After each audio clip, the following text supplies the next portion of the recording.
Si vous pensiez que Walking Dead c'était la fin de Robert Kirkman, eh bien vous vous êtes totalement trompé. La société qu'il a créée et qui édite des comics chez Image Comics, notamment eh bien Walking Dead évidemment, qui est publié en ce moment en single issue et en couleur aux États-Unis, mais évidemment Invincible qui est édité en deluxe mais aussi en format pocket pour accompagner le succès de la série sur Prime.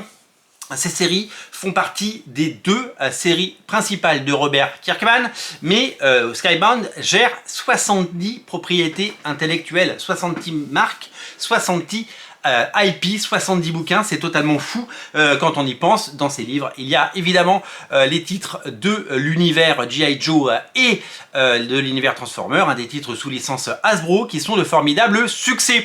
On apprend aujourd'hui, grâce à un article de Bleeding Cool, que en 2024, eh bien, Robert Kirkman et Skybound ont vendu 4,5 millions de comics. C'est totalement fou. La société vaut aujourd'hui 650 millions de dollars. On pourrait penser que Image Comics c'est petit, on pourrait penser que Skybound, un label dans Image Comics, c'est encore plus petit. Eh bien non, c'est un empire, c'est une multinationale et c'est un formidable succès qui transforme les idées originales en des succès à plusieurs millions de dollars. C'est totalement fou de voir qu'une série comme Invincible aux États-Unis s'est vendue à plus d'1 million d'exemplaires. Quand on parle des éditions comme celle-là sur le sol américain, 1 million d'exemplaires. Walking Dead, c'était évidemment un phénomène, 5 millions d'exemplaires en France, des millions d'exemplaires dans le monde, et la success story qui continue à travers tous les spin-offs de la série à la télé. À chaque fois, c'est un deal juteux pour Robert Kirkman et ça continue à entretenir la marque qui continue de performer dans les jeux vidéo, dans les comics, dans les produits dérivés et j'en passe. Alors, pourquoi on connaît ce chiffre? Eh bien, tout simplement parce que Robert Kirkman, il aime bien faire partager et faire grandir sa boîte.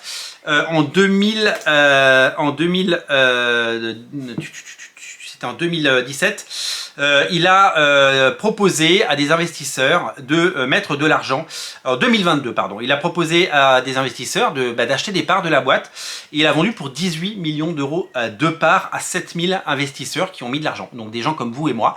Alors aujourd'hui le ticket d'entrée il est à 150 000 euros, donc peut-être pas des gens comme vous et moi, plutôt des gens comme les gens qui peuvent mettre 150 000 euros chez Robert Kirkman pour acheter des parts de sa boîte.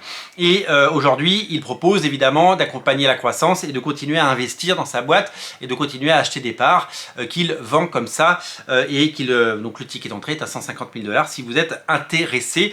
Donc autant vous dire que Robert Kirkman il est multimillionnaire, autant vous dire que Robert Kirkman eh bien c'est quelqu'un qui bien sûr a aujourd'hui les reins très solides, qui emploie énormément de personnes et qui crée des nouvelles propriétés intellectuelles, des nouvelles IP qui eh bien performent partout dans le monde. La preuve en est avec son Battle Beast qui sort le mois prochain chez Image Comics, un spin-off de Invincible. Battle Beast, le premier numéro est annoncé à plus de 400 000 exemplaires, c'est-à-dire qu'il rivalise avec les Ultimate Spider-Man, avec les Absolute Batman et avec les Batman de Jim Lee. Autant vous dire que Robert Kirkman est une superstar. D'autres chiffres assez hallucinants ont été annoncés dans cet article que je vous invite à lire. Je vous mettrai le lien en descriptif de la vidéo, puisque on apprend que Walking Dead, depuis le début de la création il y a 20 ans de Walking Dead, eh bien ça a rapporté en chiffre d'affaires, on ne parle pas de bénéfices, on parle de chiffre d'affaires global, 10 milliards de dollars, 10 milliards de dollars, avec 1 milliard sur les comics. C'est-à-dire que les comics ont ramené 1 milliard. Autant vous dire qu'il y a beaucoup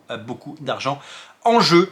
1 milliard pour les comics, pardon, les jeux, les romans et avec un pic en 2015. Invincible, la saison 2 a cartonné, on pensait que ça avait marché mais ça a vraiment cartonné. Ça a été une série qui a été numéro 1 dans 104 pays et la saison 3 est en ligne, la saison 4 arrive évidemment très prochainement. Alors l'autre chiffre totalement fou, c'est concernant les Transformers et G.I. Joe, puisque depuis son lancement il y a presque 2 ans, aux États-Unis on en est à plus de 4 millions de comics vendus, ce qui est totalement taré. Plein d'autres news à découvrir bien sûr dans cet article. C'est vraiment fou, c'est vraiment taré de voir le phénomène, surtout que des séries, vous le savez, comme Invincible a failli être annulée en France parce que ça marchait pas à un moment. Aujourd'hui c'est un phénomène et ces éditions, il y a 12 numéros comme ça chez Delcourt en intégrale, c'est absolument fabuleux. Il y a énormément de succès, énormément de folie. 4,5 millions de comics vendus en 2024, ça représente 23 millions d'euros, 23 millions de dollars de chiffre d'affaires, pas une nouvelle fois pas de bénéfice, 23 millions d'euros de chiffre d'affaires, c'est totalement taré, puisqu'il y a des succès fous comme le jeu Telltale qui...